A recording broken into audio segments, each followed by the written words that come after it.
नमस्कार, माझ्या यूट्यूब चॅनलवर आपल्या सर्वांचं स्वागत आहे. तर आज आहे 2 सप्टेंबर आणि आज हा जागतिक नारळ दिवस म्हणून साजरा केला जातो. तर या दिवसाच्या तुम्हाला सर्वांना शुभेच्छा. नारळाचे महत्त्व वाढवण्यासाठी व जीवनातील विविध पैलूंमध्ये त्याच्या महत्त्वाबद्दल जागरूकता निर्माण करण्यासाठी हा दिवस साजरा केला जातो.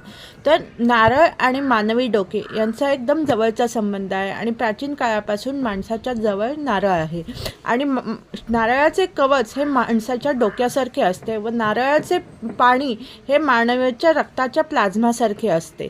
संस्कृतमध्ये नरकेला व हिंदीत नारियल असे म्हणतात आणि शुभ मुहूर्तावर आपल्याकडे नारळ देखील फोडला जातो आणि पहिल्या 5 उत्पादक देशात भारत हा 3ऱ्या क्रमांकावर आहे. तर 2009 मध्ये आशियाई व पॅसिफिक कोकोनट कम्युनिटीद्वारे जागतिक नारळ दिनाची स्थापना करण्यात आली.